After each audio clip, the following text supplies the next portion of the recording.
Bom, gente, vamos continuar a apostila aqui. Esse bimestre vocês viram que ela é gigantesca, né?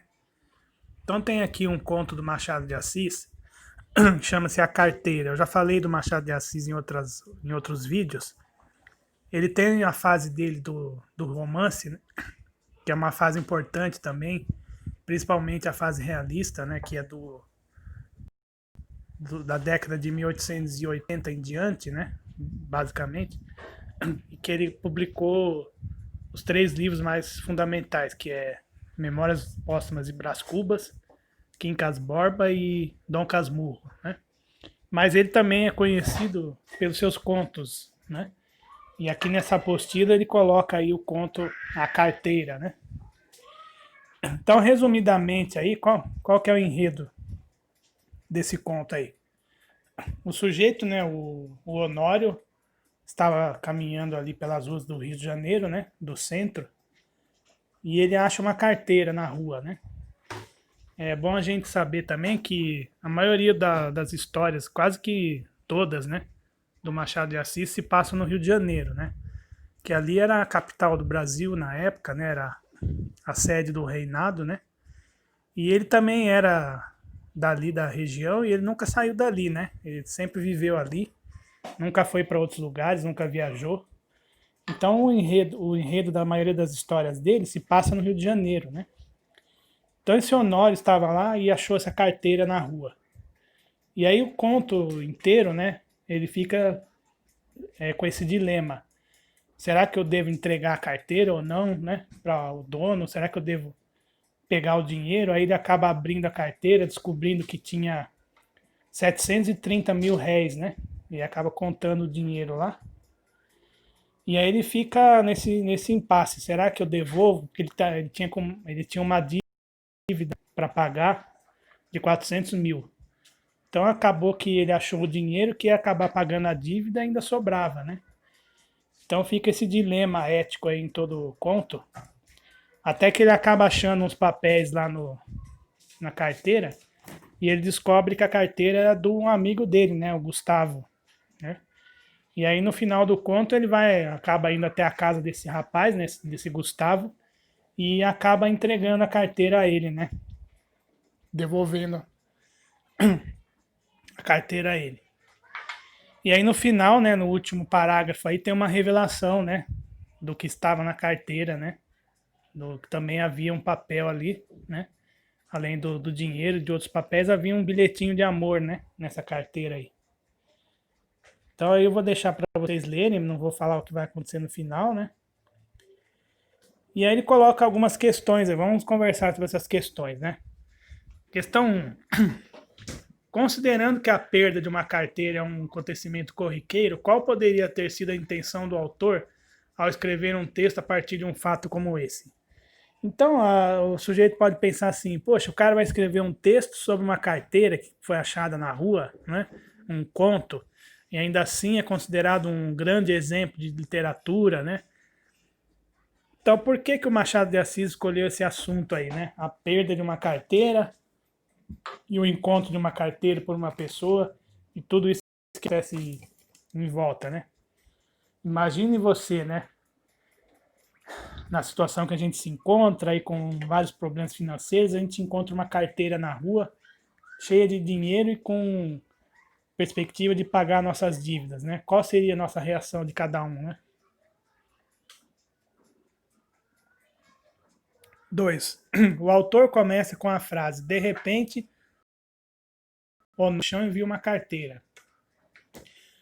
Por que você acha que ele iniciou o conto com reticências, né, e usando letra maiúscula? Por que você acha que ele começou o conto dessa maneira? O que as reticências indicam, né? Nós já vimos isso em ocasiões anteriores, vocês já viram também, né? Então, por que ele começou o texto com reticências? 3. Diante da carteira encontrada, Honório se vê frente a um dilema: devolvê-la ou não. Relacione os motivos que poderiam influenciá-lo a ficar com a carteira e os que levariam a procurar o dono.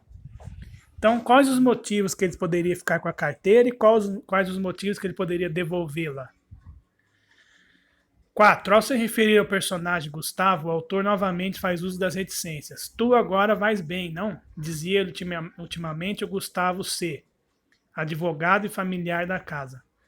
Qual seria o motivo de o autor não ter revelado o sobrenome da personagem?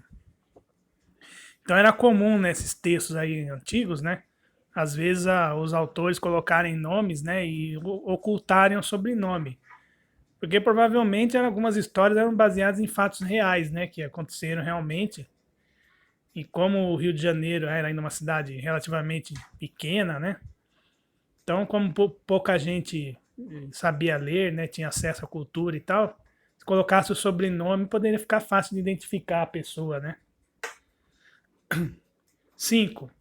Volte ao texto e localize trechos em que há indícios que caracterizam os personagens e outros que descrevem suas ações. A partir dessas informações, o que se pode inferir, ou seja, deduzir sobre a conduta de cada um? O que se pode inferir a respeito do Honório, da Dona Amélia e do Gustavo C? Ao longo da narrativa, são criados alguns lugares, espaços físicos onde se desenrola o enredo, demonstrando a dinamicidade da história. Identifique-os e comente qual a contribuição dos recursos para a construção da narrativa. Então ele cita aí alguns espaços, né? Principalmente ali no centro do Rio, né? Antigo. Então identifica esses espaços aí e como que eles funcionam aí na construção da narrativa. Nesse conto, Machado de Assis emprega diversas pontuações de discurso direto. Identifique ao longo do texto e comente o porquê desse recurso. Então, o discurso direto é quando a gente coloca a fala direta do personagem, né? A forma mais normal é com a travessão, né? Mas não é só isso, tem o uso das aspas, enfim. Como que ele faz essa indicação do discurso direto e por que ele usa esse recurso, né? Temos no texto um narrador onisciente, quer dizer o quê? Ele sabe de tudo, o narrador conhece todos os personagens, o psicológico de cada um. Considerando o tom irônico do estilo machadiano, né? O Machado de Assis, além de tudo, ele tinha um tom irônico, crítico, né? Qual a intencionalidade decorrente da história, da escolha desse tipo de narrador? Então, o narrador que é onisciente, que sabe tudo, ele tem mais condições de analisar criticamente as personagens, não é? Ao longo do texto encontram-se palavras de pouco uso nos dias de hoje, né? Como o texto é antigo, né? Da década de 1880, 1870 do século XIX, do século, né? 19. Então, mofinas, remisso, voragem e pilhérias. Você saberia o significado dessas palavras pelo contexto, sem usar o dicionário, ou você teve que ir até o dicionário, né? 11. Honório deu 2 voltas, foi mudar de toalete para o jantar. Então Gustavo sacou novamente a carteira, abriu-a, foi a um dos bolsos, tirou um dos bilhetinhos que o outro não quis abrir nem ler. E estendeu a Dona Amélia, que, ansiosa e trêmula, rasgou em 30.000 pedaços. Era um bilhetinho de amor. Esse é o último parágrafo do texto, né? Esse momento final do conto revelou ao leitor o conhecimento de um fato inesperado. Que fato foi esse, né? Então, de quem era o bilhetinho de amor e era endereçado a quem, né? Em que sentido esse texto aí reflete o comportamento da sociedade atual? Por mais que seja um texto antigo, né?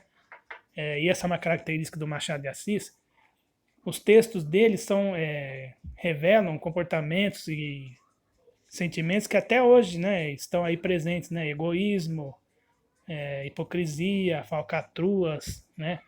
Dilemas éticos, né? 13. Honório deixou-se vencer pela honestidade. Foi lá e entregou a carteira, né?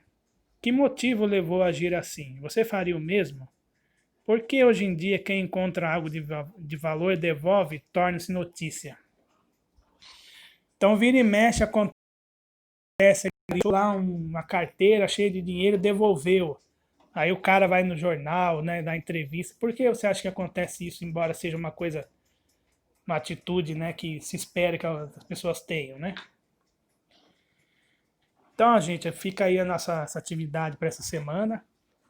A gente vai continuar aí fazendo as atividades da apostila. E eu ainda vou passar um vídeo aí para vocês do Machado de Assis e demais autores do realismo, né? Que eu ainda estou devendo para vocês aí. Beleza? Então, gente, beijo do gordo e até a próxima.